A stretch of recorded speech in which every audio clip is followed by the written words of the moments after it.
All right, hello. My name is Molly. I'm the event coordinator for Psychedelic Shine here, hosted by Medicinal Mindfulness. Thank you for being here today. We are so excited about hosting this event every month through the year of 2016. So please check us out on the website, of course, medicinalmindfulness.org. And if you're interested in presenting as a speaker, giving a lecture, or a musician, or an artist, you can contact me at shine@medicinalmindfulness.org. That would be great. Our next speaker is Daniel McQueen himself. Daniel is the executive director and co-founder of Medicinal Mindfulness, a spirituality and life coach, lead facilitator and trainer of the Conscious Cannabis Circles and Sitter School program hosted here in Boulder. Daniel has a master's degree in transpersonal counseling psychology at Naropa University. He's advanced training in MDMA-assisted psychotherapy for PTSD. He is apprenticed under various shamanic traditions. He has been a practicing intentional journeyer and transpersonal facilitator for over 16 years. His presentation for you today is Bringing the Journey Home, Psychedelic Counseling, and the 4 primary medicine practices. How can we live into a post-prohibition world? Please welcome with me, Daniel McQueen.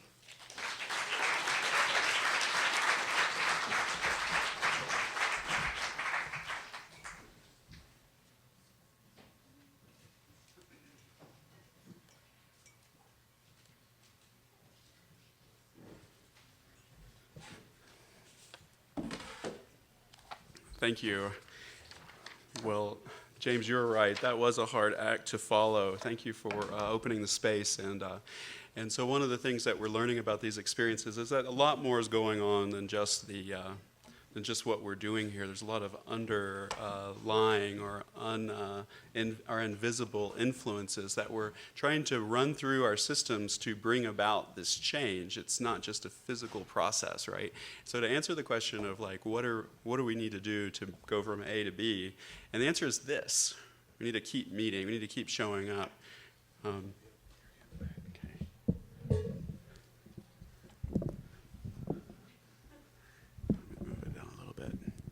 Thanks.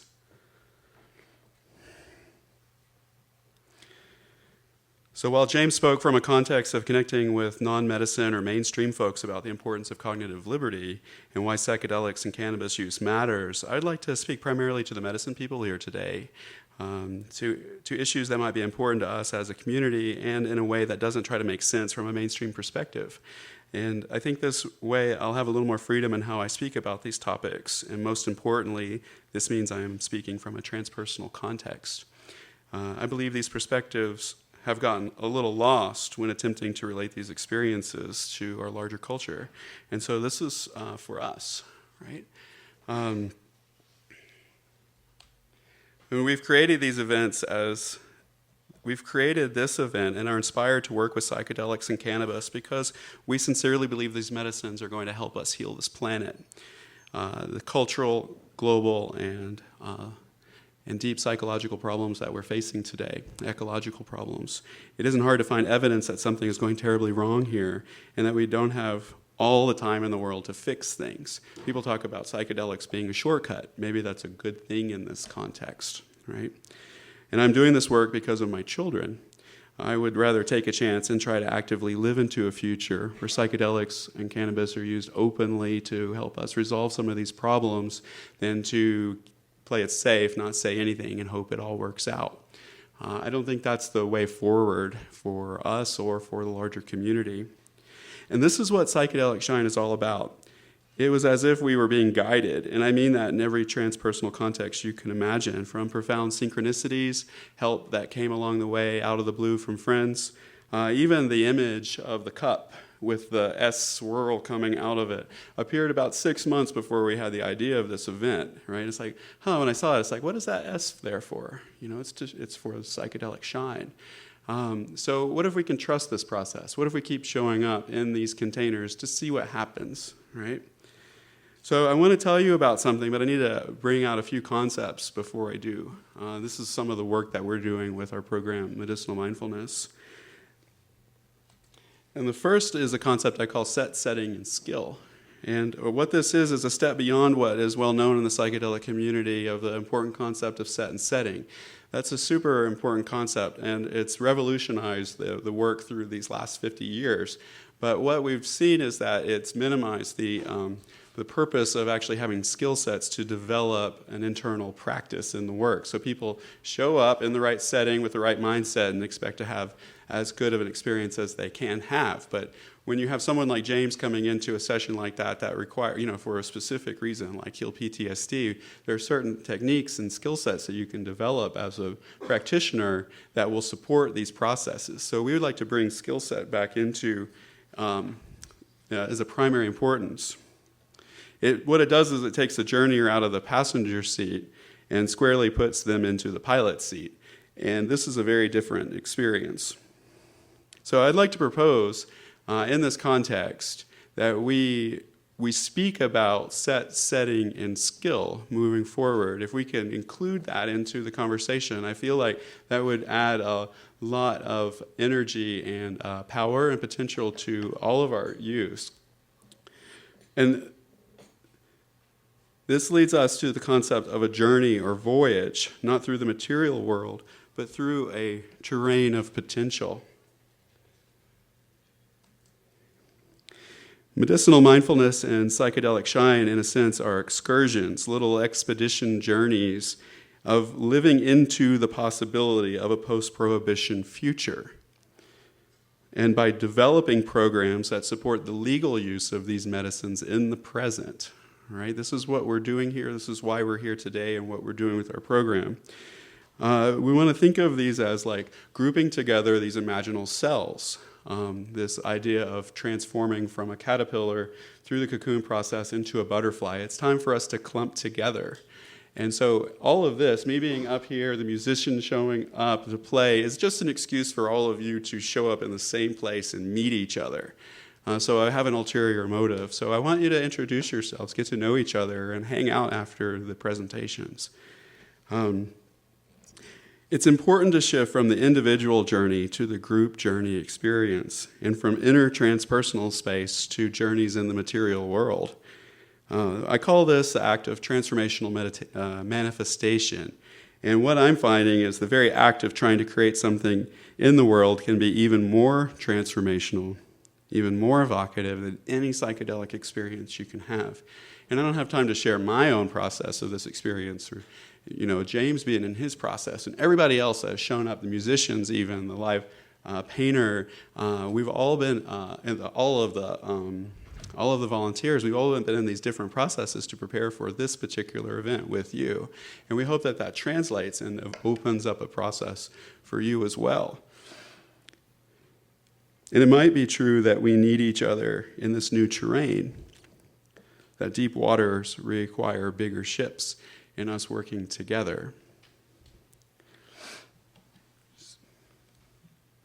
So back to what I wanted to tell you about. And this, so I want to say a kind of a what if here, all right? So what if I were to tell you, what would you say if we told you we had stumbled upon a very uncommonly recognized psychedelic, okay? And one that has been used by many ancient cultures for spiritual and medicinal use, probably referred in the Bible, in addition with alcohol, but it had a different name to it. And here are some of the characteristics. It has a quick onset and a duration of about 2 to 4 hours or more, depending on how you use it. It is extremely psychedelic. It's visual, it's empathic, it's somatically enhancing, and it could be used safely on a regular basis, like weekly basis, and have these profound experiences with it. In the right context, it heals trauma. And in a regular use context, it at least helps manage trauma. And it has the ability to mimic all the other psychedelics, MDMA, LSD, ayahuasca, DMT, mushrooms. It has the ability to mimic these, all right? And I know this from first-hand experience working with people. What would I do if I were to tell you this? And according to some people, it can even cure cancer, right? You know what I'm talking about here? Well, cannabis, yeah. Prayer is part of the use it's used in. But we're talking about cannabis here. And the reason we don't name it as what it really is because we've just had this trend of regular use to treat it like alcohol, which is what the law says. It treats it like alcohol, but it's not like alcohol. It is a psychedelic. And so there's something happened here. There's a big trick that happened, and the activists were able to create this rift in Colorado that's allowing this work to take place legally here. And we want to cultivate that. We want to support that. I just did a session this week that was 4 hours from start to finish. I just facilitated one for someone, including setting an intention and having some integration time. And it's not distinguishable from MDMA. There's moments of exactly like an MDMA experience. There are extreme moments of just like a mushroom experience where the person is having a psychedelic inner journey with symbolic elements, very visual. And at times it was not unlike a DMT experience, just extremely psychedelic, a soul retrieval type work that we were doing. And it was just cannabis. Not even talking about hash or dabs or anything like that. We're talking about just the flower itself. I've never been more blown away by such a humble medicine. And I don't know how the activists did it, but it's here now. So I just want to thank all the activists in the room for the decades of work that created that.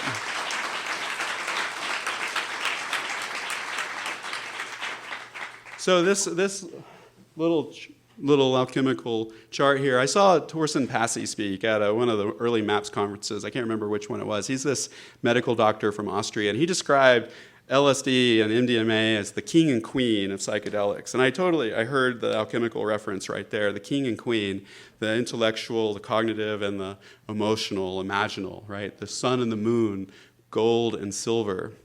And it stuck with me. And what we're finding is that there might be another element here that we can use to incorporate a stronger foundation for this work. Ayahuasca and peyote might be another example of a king and queen, right? Sun and the moon, gold, silver. But there's another element here, and that's copper, right? And the symbol of Venus and the morning star, the light that is most bright under the sun and the moon. There's something very sacred happening here. There's something emerging in our culture, and cannabis is opening the way for that. So I'd like to propose that there's this new emergence occurring that is based on the cannabis work of medical marijuana, which we call the first frontier of bringing the medicine in. The second one is happening in Colorado in a really good way with regulation, right? They're making the medicine even cleaner, which I love. We call that the second frontier, the recreational use of medicine, and that's about to pop.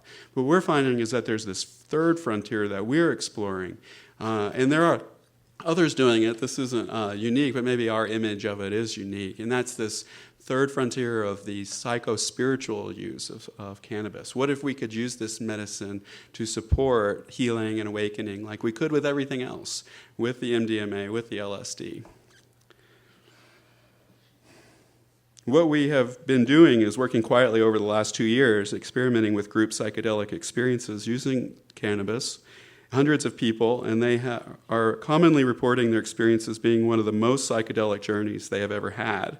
And we're doing this with very few adverse effects, like having too much anxiety, something that occurs in less than 1% of the participants.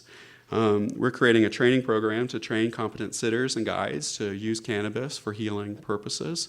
And these are, we had a sitter school that just completed, and then we had 25 young people and 20, in our community who are interested in this work. The thing about the research is that there's very little room anymore for people to step into places of leadership. On this national level, there's just not much room, but on the grassroots level, each and every single one of you could take these ideas and put it in a context where you can not only empower yourself, but heal and empower other people. So we want to switch from this national level to a grassroots level approach. There's plenty of energy in this space to do that. In Colorado, residents are legally able to work with peyote, ayahuasca, and cannabis now. 3 of the most powerful psychedelics in the world. The question I have to ask is, have we taken a look around lately? What if there are pockets, entire geographical regions that are already living in a post-prohibition world? Maybe it's not perfect, and we don't have access to all of the medicines that we could work with, but we have some access to some pretty amazing things. What if all we had to do was cultivate this trend like a seed in a garden? No fighting, no rebelling, just cultivating, growing, loving, healing, awakening each other. What if that was the path forward? And what we're doing here is we're just creating a container, an alchemical container for people to come together on a regular basis to try that out.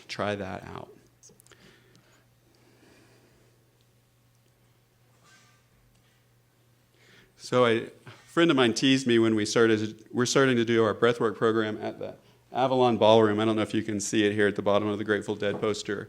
And it's like, well, there's really no comparison between what we're doing with the Grateful Dead and all that. But I tried to figure out a way to incorporate it into our art, and I couldn't. But we did a sound check to prepare for our next event at Breathwork, and this is a huge room, and the band Nabumbu is coming. They're playing a little later today. My friend described them as the Grateful Dead in space, and it was really great. So I would encourage you to come check this out. But I started thinking about the acid tests of the 1960s and the Grateful Dead playing at these events, right, for these awakening experiences. Everybody's taking copious amounts of acid, pretty wild experiences. And I thought, it looks like, what if this were a continuation of that container? And we don't have to take acid anymore for people to have these profound psychedelic experiences. And this is what's happening, is that the breathwork that we're doing with our facilitator, Juan, is just as powerful as any psychedelic experience as that you could have, except it's in an hour and 15-minute process, and you can drive home from it. So these are practices that can be participated in as an ongoing work that you can incorporate into your life instead of taking days and days off to help you prepare and best practice and integrate the experience. And this is what I want to say. One of my students recently wrote me about their last breathwork experience and how difficult but healing it had been. And I'm not going to share the story here, but what I want to say is that the description of the experience in the email was exactly like descriptions I've encountered describing MDMA-assisted psychotherapy. She faced trauma, and she found a healing and resolution through that process and helped clear it out of her body. The depth of understanding, healing, and transformation that happened was literally indistinguishable from the best MDMA work I've seen at MAPS or elsewhere. And regarding this person's MDMA-like breathwork experience, what I have to say was different from pure MDMA is that it was accomplished by a young adult on their own after attending our training program and participating in just a handful of breathwork sessions. This maybe cost this person a couple $100, all of it. And so what we are doing, what we're trying to facilitate is the near universal access of psychedelic experiences. So what if this is how we bring it into the world? What if somebody says, I had this experience with breathwork, I had this experience with cannabis, and it was sacred, it was profound, it was healing. Why can't I do that with something else? What is the difference here, right? And we get more and more numbers of people doing this work across the country. And this is happening. We're meeting the people. These grassroots organizations are popping up everywhere. James is inspiring other colleges across the country to start or psychedelic clubs. And how many do you have now? We got about 40 and another 2 or so. Yeah, this is the beginning of something pretty amazing, right? So what if this is how we bring it into the world?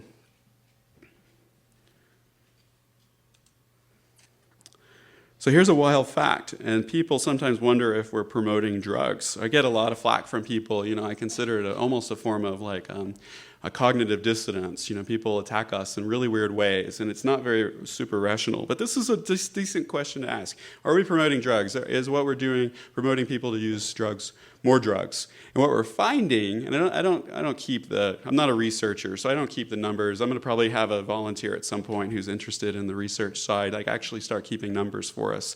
But what we're finding is those who go through our program and attend these events, who are regular cannabis users, often without having to say anything, do anything, judge anybody, they start to reevaluate their relationship with these medicines, and they start to use less and with more intention.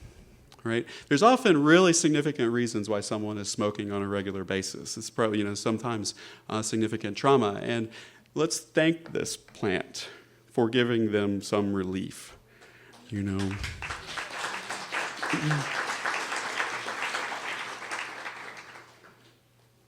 So I want our work in these events to inspire those who are called to go out and do this work themselves. Maybe not necessarily copy what we're doing, but find your own place in it, find your own calling, right? And I am really starting to wonder, what if it even didn't have to be in the future anymore? Really, like this? There's a major cognitive shift when we start thinking in the present moment. It makes it possible. The future is always the future. It's never real. But if we can bring it in now, then maybe we can actually start accomplishing something. So I want to tell you about some of the concepts and components to the map that I've been using to explore this new terrain, all right? And it's a practice that corresponds to the journey of transformational alchemy. Being a person who's non-indigenous, I don't know how comfortable I feel connecting to and identifying with shamanic traditions as an identity.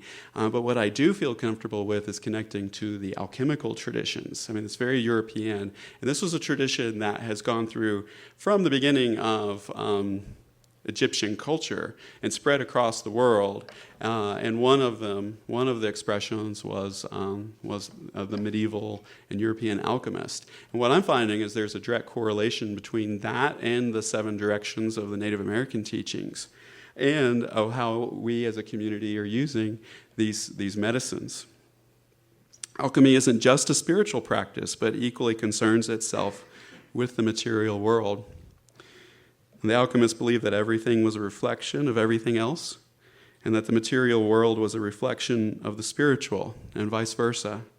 After all, their greatest achievement was turning lead into gold.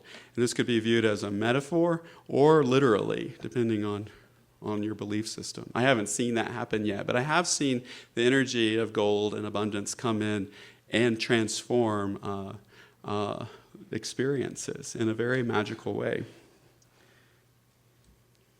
So it is here that we start to see the terrain of this map unfold and how we can use the skill sets and practices of what I believe are these 4 primary medicine practices, or paradigms in this work. And I believe all are essential to what is needed to transform ourselves and the world, to balance our own work and manifest what we want in life, like a psychedelic future.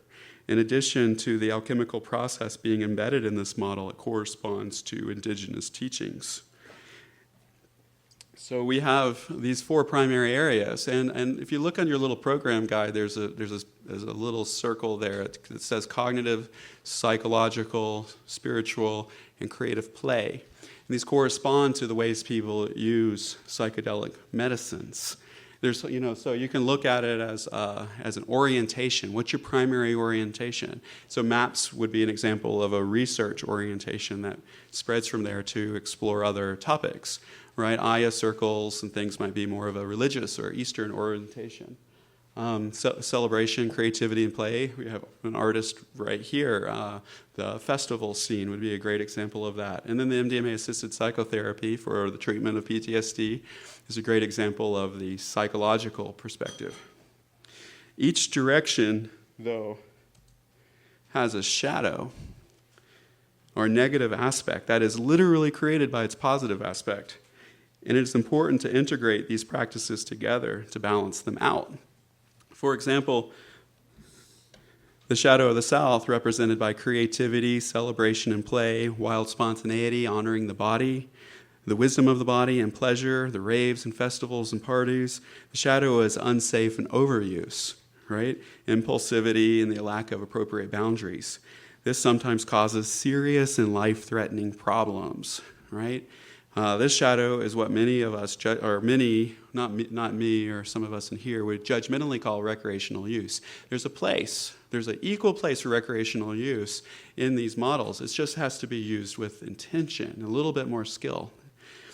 The north, the research, the cognitive, problem-solving, knowledge accumulating, skill developing, discipline north really knows a great deal about a lot of this, particularly how to stay safe. But the shadow of the north is dominating our culture right now, not just in psychedelics, but entire fields like conventional medicine and politics. This is the righteous know-it-all, blinded by arrogance of what they think is right, suppressing innovative new ideas on the mistaken belief that they are impossible. Because from their closed-off perspective, it is. It's impossible, right? And so shadow doesn't often just exhibit in what we've lost. It exhibits in what we're not able to do. There's a loss in potential here, so it's harder for us to see, right? But ask yourself the question, what would it have been like if psychedelics were never made illegal? Where would we be right now? It's a really important question for you to consider, right? Would war exist? I'm not being naive when I say that. If we could heal trauma, would war exist? That's the loss that we have when these medicines became illegal, and it was such a traumatic experience for the leaders of the movement when that happened. It was so devastating, and people are still grieving, right? Rick Doblin has spent the last 30 years trying to bring MDMA back. Who's that passionate about what happened, right? It's in '86. Each one is out of balance without the other. The playful creativity of the South makes the thinking process of the North far less stuffy and controlling, keeps it fresh and curious, open to new ideas. And the care for details and rules and boundaries of the North keep us safe, right? In playful and spontaneous settings of the South. This is what the definition of harm reduction is, psychedelic harm reduction in particular. And one of the things we do is bring our work into festival settings and transform a crisis experience to one of the most healing experiences the person's ever had. We do this on a regular basis, so I know it's possible. And we do this by honoring these multi-paradigm approaches. There's another polarity in the East-West, the spiritual and psychological. I think of Aya ceremonies and non-traditional spiritual circles when I think of the East and the MDMA psychotherapy in the West. This is the energetic and the imaginal, the remembering and the feeling functions, the presence of the divine, God, whatever form that takes for you, or the universe, if we even want to take God out of it. And the awareness of our own inner unique self. These are equally important, spirit and the soul. The shadow of the East is something we call spiritual bypassing in Naropa terms. And that's trying to pray or meditate our troubles away. It just doesn't work all the time. Sometimes we have a persistent visitor, we have to start looking at it. But these folks struggle with loss of ego strength and the ability to be in the world. They just want to be in the psychedelic space with God all the time. And that's great, but not when you need to have a job. And we see this. We see these things happening in our community. The shadow of the psychological, though, is like a feeling of overwhelm that comes from always being in a deep psychological, psychedelic process and never taking a break from it.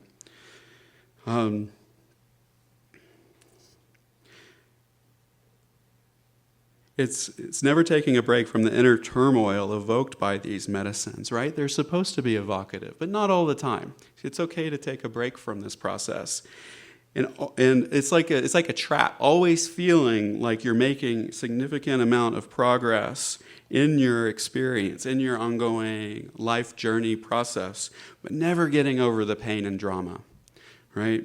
And looping back in it again and again and again and again, right? We see this too in the psychedelic community, all right? Like the North and the South, though, the East and the West balance each other out as well. Sometimes when we're deep in our historical shit, it really doesn't hurt to pray. That's just my perspective here. And sometimes when we're flying towards the light, we might want to look around every once in a while to make sure the wax on our wings isn't melting away. There are so many people who are just enthralled by the light. And one of my teachers said, Daniel, we've lost more people to the light than any other place in this work. Right? I've seen it. I've seen people crash land, die. I've seen people die because of this work, because of their love for the light. Right? I think that's something we want to acknowledge. The implications, the bigness of this. This isn't going bowling. This is stepping into life-changing situations. It requires us to go that deep to transmute some of these things. Each balances the other. And when we're able to integrate all four of these perspectives, magic happens. The wheel that I'm describing here isn't just a model for the movement, but it's also an assessment tool. And I'd like to give you all some examples of that. I listen for the strengths in a person's use, what they're consciously talking about, as well as look for areas that haven't been developed. And then we devise strategies and ideas to integrate the side that is less developed than the others. And what that does is it creates an opening for healing and transformation of whatever it is they're working on. So I'm going to show you a couple here. This is from James, actually. This was done. I presented at a CU Psychedelic Club, and then they took this idea as kind of an opening thing that they do with the club, and they put this on the board. And what we've got a board over here on the back of this. And at break, I would like to encourage you to consider where you are on this map. Right here, as a community. So I want you to think about where you might be on this map. The first thing to do is, what's your primary orientation of the four? That's the quadrant you're going to be in. The other question is, how much do you incorporate the opposite of it? That brings you a little closer to the center of the map. And then do you have a leaning towards one way or the other? So if you're a spiritual practice, do you look at psychological things, difficulties that come up or not? And then also, do you have more of an intellectual or a playful bent, right? So you can kind of play with where you are on the map. So think about that before you do that, before you write your mark on the board.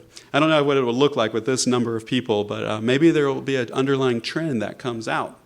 So if you look at the CU club, what do you notice about the spread?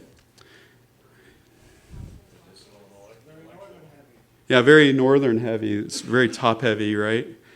On both sides of the map, though, spiritual and psychological, right? I'm sorry, what? No, I was saying the recreational part is so little. It gives the impression there is a lot of shade. Yeah, I wondered about that too. Because I know for a lot of young people, a lot of the setting itself, even if there's an intellectual approach, is a recreational setting. You're hanging out with friends, going to a show, and that sort of thing. So this would be something I would look at as a collective wondering with the group and have a conversation. And from their idea, James shared this idea with another university who started a club, and they did the same thing. This is a university in the South. What do you notice here?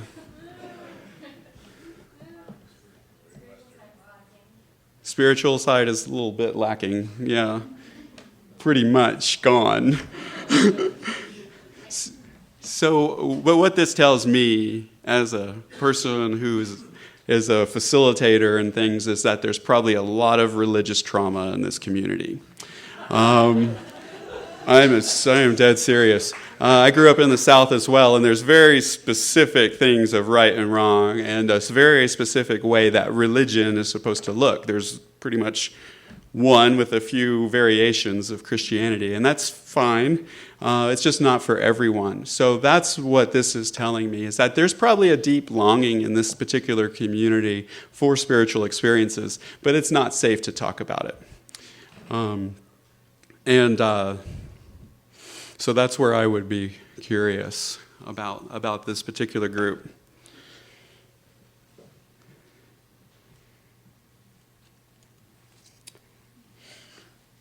Let me see where I am here. So at the break, we're going to flip this little whiteboard over. We have a dry erase marker somewhere. But I want you to think about it right now. Look on your little program and see where you fit. All right? And then from that space, don't look at everybody else's because it might affect where you put it.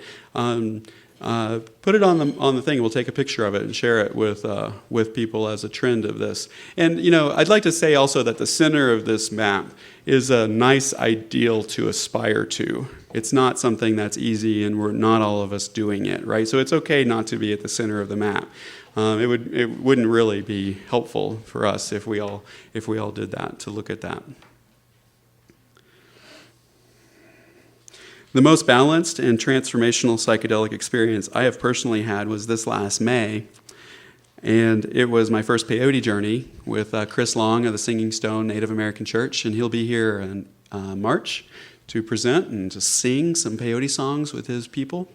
So please come to that. And this balanced approach really makes a lot of sense to me, because this is where this model comes from. It's from these indigenous traditions. They were able to incorporate the four directions in a very profound way in their work. And this is what we're trying to do in the legal constraints that we have with working with cannabis and the breath. And here, even at Psychedelic Shine, we're attempting to incorporate all four components in not just what we speak about, which is also a very northern or cognitive thing to do, but play music, make art, right, and dialogue, play, right?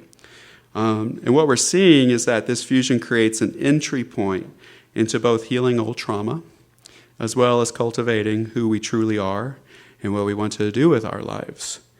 This is the essence of alchemy. What do you really want to do with what Mary Oliver describes as our one wild and precious life? If you had the freedom to choose, what would that be? And to begin even considering that question, we need to address some significant primary concerns that many in the medicine community have in common, right? These are all great ideas, but if you can't implement them, if you're stuck in something, it's really hard to do, all right? So there's a lot of work that comes into this work, a lot of preliminary work that comes into this work. This is what I'm regularly seeing in my coaching practice enough to be able to name it. And what I want to also say is that even though I have a therapeutic background and I practiced as a therapist or counselor, psychotherapist for a long time, what I found is that the number one intervention that I could provide to my community of medicine people was community. And that is outside of the scope of psychotherapy. So I dropped the label, all right? And here we are, all right? It's awesome. There's so much energy in this work. You guys are longing to get to know each other, but it just hasn't been safe to do so for a very, very long time. So I've tried to capture these concerns by asking the following questions. What if I am safe? What if there is nothing inherently wrong with me? And what if my interest in psychedelics and cannabis is actually healthy? I want you to consider these possibilities for a moment. Many psychedelic medicine users are concerned about safety, so the question, what if I am safe, naturally brings up all the ways we don't feel safe. We could lose our jobs, we could go to jail, we lose family members, friends that we love and care about deeply if we come out as a medicine person. It's not safe a lot of the time to do so. But from this awareness, we can look deeper and either adjust our lives to feel more secure, or at the very least come to terms and accept where we don't feel safe. And in the end, trying to achieve something called 100% safety is, at all times, is a total illusion, right? And it's even detrimental. So this out of balance, 100% safe, creates something that we're seeing now, which is the emergence of a police state. So terrified that we will throw away everything to just stay safe. That's not okay. It's very possible to be too safe in this work. But there's something also that's very important to acknowledge, is that the nervous system, our nervous system, has to feel safe enough in any present moment to relax and for us to start thinking straight, right?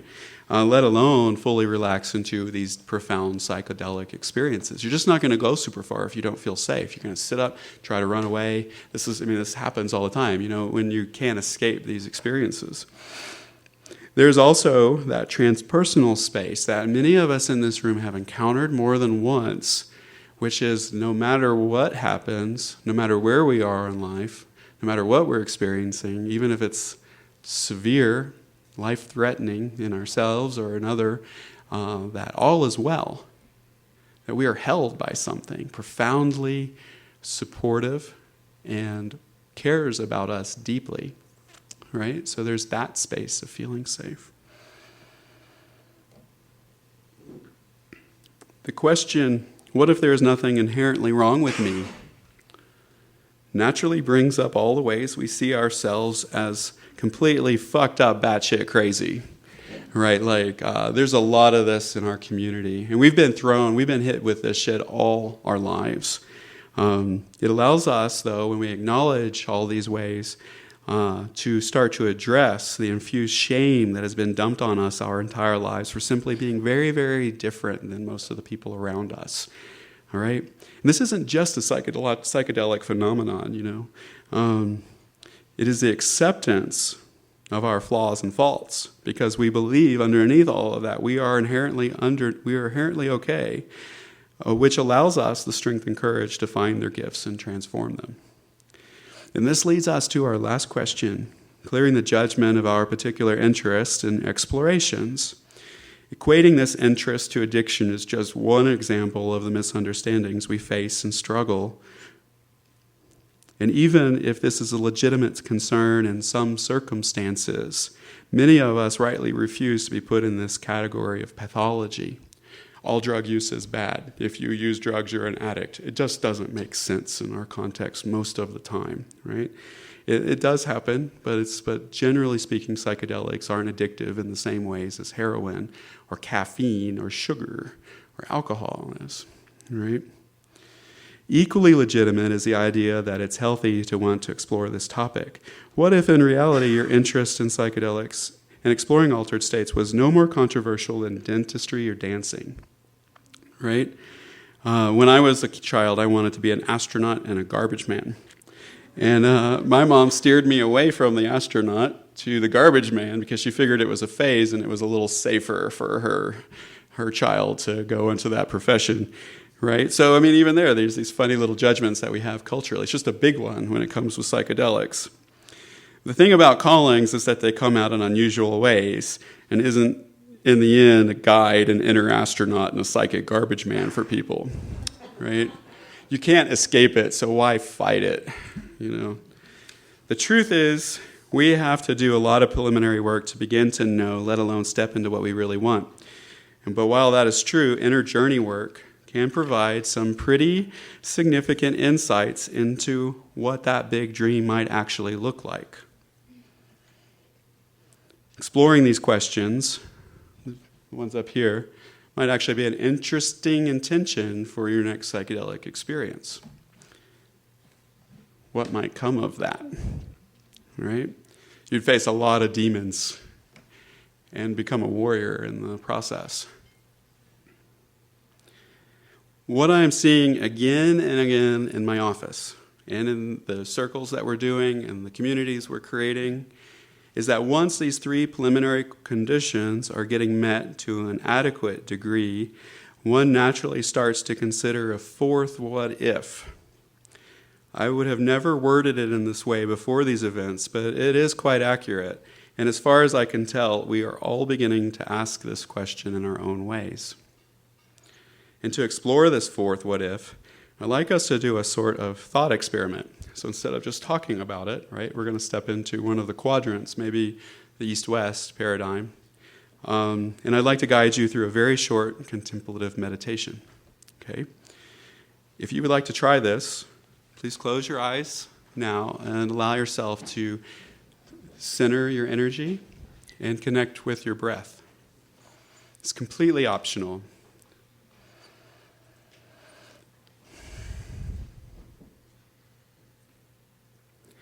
Allow yourself to consider that these statements are already true. Beyond any doubt, they're true. I am safe. I am supported. I'm okay. I'm really okay. There's nothing inherently wrong with me. What I want to do with my life is my choice. And my interest in psychedelics and cannabis, or even dentistry and dancing, is okay. How would you feel inside? What would that be like? To know that these statements were true. Allow yourself to feel that right now. Cultivate the experience inside. Take a few breaths with it.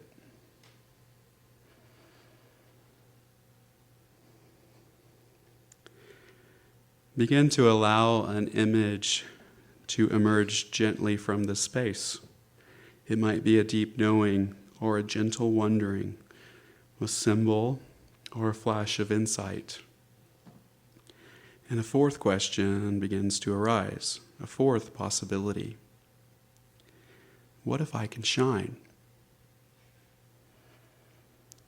What if I could shine? Taking a few more breaths, sitting in this experience. What would this look like for you? What might be your calling? Allow yourself to feel it just for a moment. I am safe, I am healthy, and I am free. I can shine. I can shine.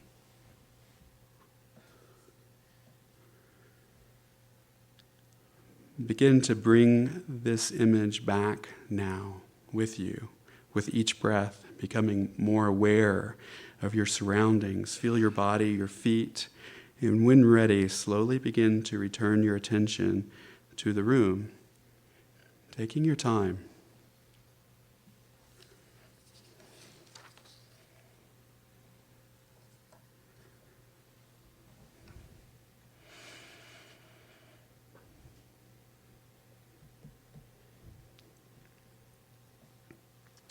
I want you to consider that if an image came to you, it might be a clue to understanding your life's calling. I want you to consider that this image is one of many future possibilities, and to bring some semblance of it into this material world. We each have to take a step back from it, from the future, not get lost in the desire of it, and bring what you can of it into the present, right here, right now. What can you do? This means not sacrificing yourself to the work for some future possibility. This means allowing yourself to be healthy and vibrant right now. What steps could you take to literally live into this vision? Let the image grow in your lives, not just in your thoughts. Try to make it happen. Develop skill sets in the areas that interest you. Recruit your friends. That's something I love to do, is recruit my friends for these crazy ideas and then get overwhelmed by it, and then they have to step into leadership to make it happen. Experiment, fail, fumble, try again. In many ways, it is the process of failing repeatedly that finally turns lead into gold.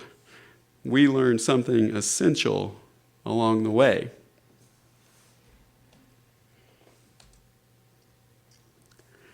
Psychedelics and cannabis are extremely powerful tools that have already and irrevocably altered the course of this world. If we are to step into a post-prohibition future, it is important for us to shine light on the shadows of this movement as we shine light on the troubles of the world. I personally believe that the struggles we face as a global community simply indicate that we haven't fully completed the transitions required yet for healing and awakening. What if there's nothing wrong, the journey, or at least just this leg of the journey, isn't over yet. Maybe we need to own our power, all of it, the light and the dark, before the potential of these medicines can be fully released. Maybe this is the key to our survival, to own all of it. And it is up to us, the people who are showing up here, who are interested in this work, to facilitate this process. Don't wait for some leader of this movement to do that for you. Don't wait for me. Don't ask permission. Go out and do it. In the end, feeling safe is a privilege, because even if we are safe, there are countless others who are not. And even if we're okay, there is still something deadly serious happening in the world today. And it has been my experience that psychedelics and cannabis not only provide new insights and solutions to difficult problems, but actually create the resilience required to stay with the problems long enough to do something about them. If that is the case, our interest in psychedelics might hold some important insights into how we can culturally heal. What if this moment, this experience, is what it looks like to live in a post-prohibition world? Thank you.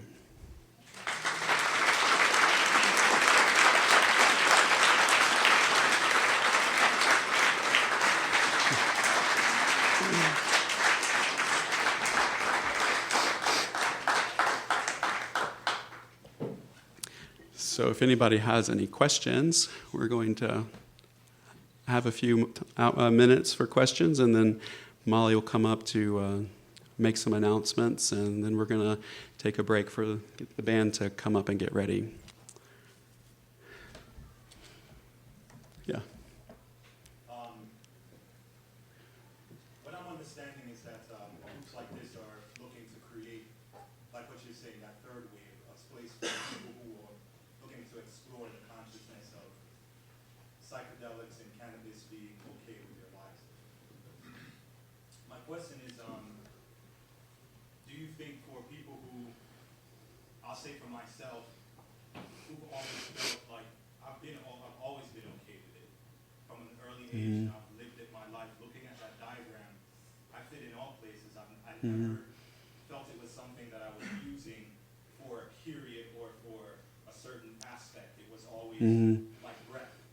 I would forget if I ingested it or not today. It was just, it's part It's just part of your life, yeah. Do you think a place like this or an environment like this is also a place for that type of person? Yeah. What's your... Yeah, you're absolutely right. So you want to think of yourself as a trailblazer in those ways of being, those mindsets, and being a leader and an exemplar of that way of being, and show up in this environment and elsewhere. It doesn't mean share your experiences with everybody. I just want to say that these are trends that I'm seeing in my practice, and not everybody has these, the three problems. And I would say the younger people in general aren't as hooked into these belief systems as the older folks are. And so my age group was really the most hit by the propaganda of the war on drugs and the Just Say No campaign. And so we're seeing it in that age group of early 30s to late 40s and things, of people who really have to work through some of those questions. But I would say even still, like with shadow work, become the hunter and assume that there are areas of your life that fit those criteria, and weed them out, clear them. It'll help open even more of your light body for bringing in this energy. So give that a try. Don't just assume, and this is not just speaking to you, but don't just assume the work is done. My experience is people who believe that are really narcissistic. In that, my experience is that the work, I don't think, will ever be done. Yeah. I'm fairly new to the community here. If you want to get involved more in the movement and what's going on here, and things like sitter training, Yeah. how do you do that? How do you get plugged in? Well, we're gonna create a space for these events for groups to start advertising the things that are happening here in the Boulder area. But we also have an email newsletter, as you can sign up on the back table here. And you'll get a weekly update of all the cannabis circles, all the breathwork and sitter school program that's happening. And there's a lot happening here. We're not the only ones doing work like this. But what we're doing is creating a way to make it as accessible to the large numbers of people that are interested in this work. Yeah. So you have ongoing cannabis circles, and to keep it legal, you're not providing the cannabis. That's right. How do you create the ambience when there's so many different strains and Yeah. different responses? Yeah, that's a really, really good question. So we don't give the medicine away as part of the experience, since there are costs involved and we're charging it. We invite people to use their own medicine, whatever they bring with them, but they're also invited to do a trade with us. And as far as we can tell, the law doesn't distinguish between strains, so we've created a blend or a strain that is both very indica-oriented and sativa-oriented. We call it a full spectrum experience, and there's an exchange ceremony that happens for those who choose to imbibe our medicine. We have waivers and all kinds of agreements that are required for us to feel at least some semblance of safety to do this work. We have to, I sit with that what we're doing is still legal in the vast majority of the country and the world. So we are taking a chance, but we believe in it, and we're doing our best to be as smart about it as we can. And so there's other legal ways that we protect ourselves. We've researched the law in Colorado, and we think we're pretty solid in that area. And with that being said, this is kind of a coming out party for us. We found that we can only go so far with the word of mouth that we've been doing. So we're stepping out and saying, here we are, and if you're interested, please come check us out. We expect that to draw attention for all kinds of people. And we do a lot of assessments with people. We have safety questionnaires, and I'll do our best to prepare people for these big experiences. And the bottom line is, we're talking literally much less than 1% of the people who have had these experiences have had difficult ones. And even those are sometimes pretty essential, right? So we've created the training program to hold space and sit for people who go into a deeply evocative experience that's feels a little bit out of their control. So we've been, like I said, we've been doing this for a couple of years, and we've created a pretty good model to keep people safe, specifically ourselves. Yeah. So you said that 1% or less of people have a negative experience. Are there any personality traits that predict who's going to have whether or not you're going to have a negative experience? Yeah, that's a really good question. Well, there are some contraindications that we pay attention to. Cannabis can cause psychosis, or there's some sort of correlation there. Usually there's a lot of signs of that potential before people get to us. So we're able to talk people and help them decide whether or not to do the medicine if there's a history of that. The other thing is trauma is a really big indication. Moderate trauma is something that we deal with all the time, but if you think of a severe trauma experience, it's hard to be in a group. Just being in any sort of group is activating, so we don't want to add a deep psychedelic experience on top of that. So maybe this isn't the best container for severe trauma, even though we can work with it. What an interesting trend we're seeing is that people who do a lot of deep psychedelic work, who are right on the cusp of a major transformation but haven't quite gotten there yet, they're the ones in some ways that have the highest potential to pop in a deep psychedelic trip. And it's because they've been primed for it, and then our circle, for whatever reason, is safe enough for them to just fully release into that. So it's a paradox, right? It's not that something's wrong, it's something that may be very profoundly right that makes it likely to happen. And there are really bad experiences can happen to anyone, even the most experienced. In my opinion, there's those who've had bad experiences and those who haven't yet. So we're prepared for that as much as we can be. Do you have a question? Just about something you said that they're primed to pop, and I don't know what. Like a breakthrough experience, just a complete ego annihilation. I don't know where I am. I don't know who I am anymore. And they're just in the psychedelic experience. It's like a higher dimensional space that they pop into. Sometimes there's a lot of vomit involved, and that's okay. I've cleaned up a lot of vomit in my life, so we do our best to contain it. But sometimes it surprises us. Cannabis can induce that. Katie? I was wondering if you can maybe explain the image that was before this one. Yeah, what do we have here? I don't know if I can go back. Let's see. Yeah, this is I had this commission with a friend of mine who'll be one of our painters at some point, Elliot, and it really shows the profound power of these psychedelic medicines, a symbolism of the light, the side on the left here of the rainbows and sunshine, but sometimes big realizations and understandings that come from these experiences have significant negative consequences.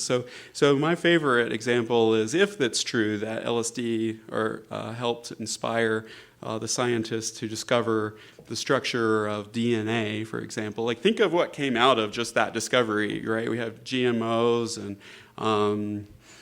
and gene splicing, and it's just really powerful. So this is what I mean by honoring the light and the dark aspects of this work. It's powerful. We need to own that, and I think once we do start owning it, it'll start revealing itself more and more.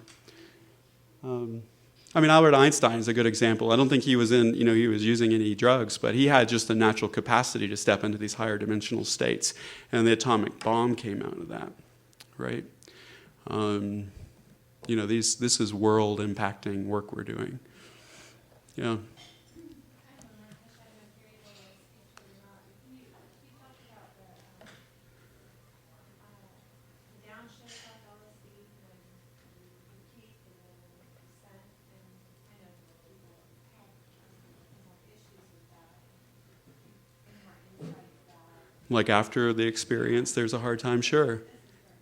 Yeah, well, I equate it to an alchemical process. The question is, what about the difficult time after a trip, and that's one of the excuses people say, drugs are bad, or it's better to meditate because you don't have those problems after a big trip. No, it doesn't happen to everybody, but I think of it as an alchemical process, in that we are popping into the fifth stage of alchemy, of dark night of the soul, fermentation, letting things die away before we're reborn into a new way of being. So it's actually a legitimate and appropriate space for people to go through. But because we don't have the skill or the context for it, in most recreational settings, it's viewed as bad or something to push away. And if we surrender into it, allow it to happen, we have a lot of energy and light after the experience. So I'm going to take one more, and then I really want the band to play. This is a celebration, after all, and they're really great. So was somebody in the back over here? Yeah. Comment, basically. You talked earlier in the discussion about you might be promoting drugs. I think the word drugs, really, you have to put it in a certain context. TV's a drug. Sure. Western culture is a drug, and how you conform to that culture is also a drug. So I think in that sense, you have to think a lot about your own ways, the way you put together, how you function in culture, and is that something that can be looked at as drug-like? Yeah. Well, I think that's a legitimate point of view. And what I would say is that just like any minority or group that's discriminated against, we're a shadow screen for the culture to dump on us.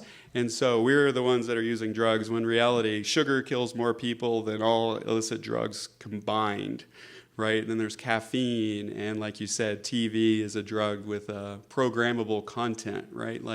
The average American spends 6 hours a day watching television. So imagine somebody, spending 6 hours a day tripping, right? What's the difference?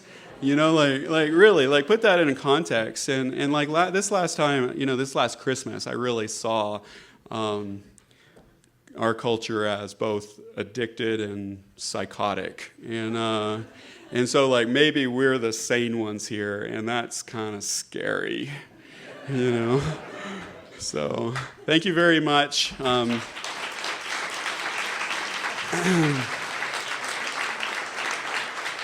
Yeah, so I'm going to bring Molly back up here for a few announcements. Then we're going to take a break. We really want to get the band going soon. So thank you very much for coming.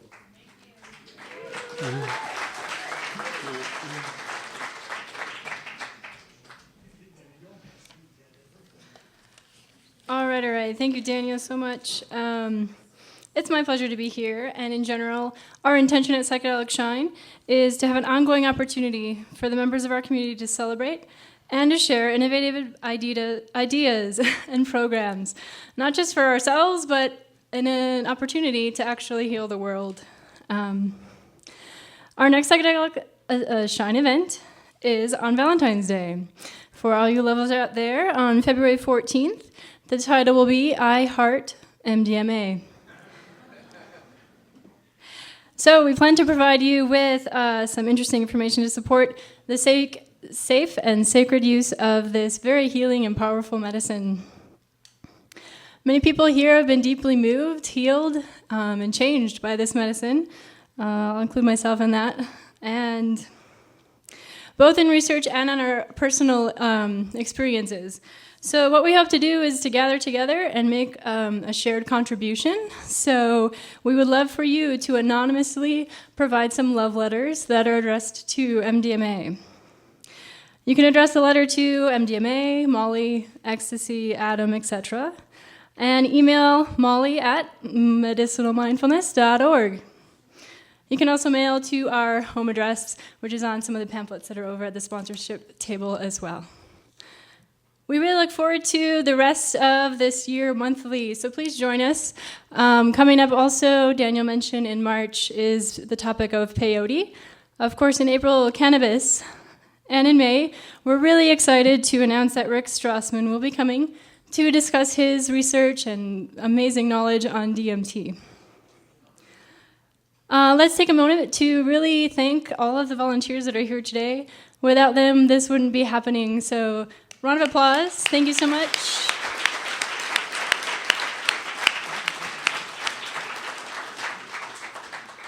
And we're going to take a 15-minute break, during which Daniel mentioned partaking in the experiential on the board over to the side.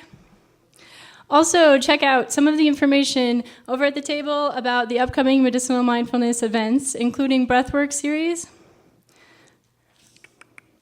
Our next Conscious Cannabis Circle is on Saturday the 23rd.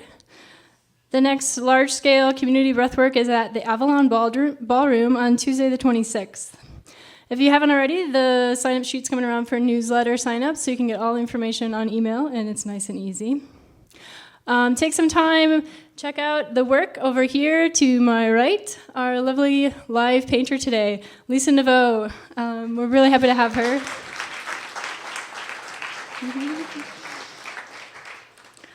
Lisa is a visionary artist, energy painter, and transformation activist. She has a few pieces of art over on a table as well to check out that are for sale.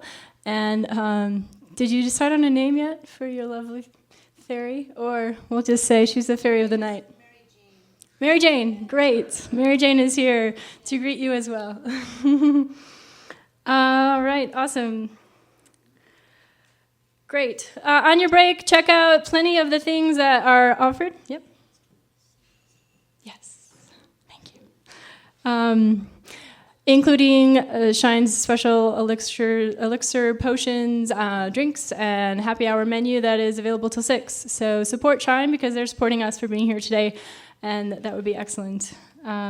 Also on the table, along with Lisa's artwork, is Kimbu's music on CD available for sale too. So check that out, and I'm sure she'd be happy to promote it with you.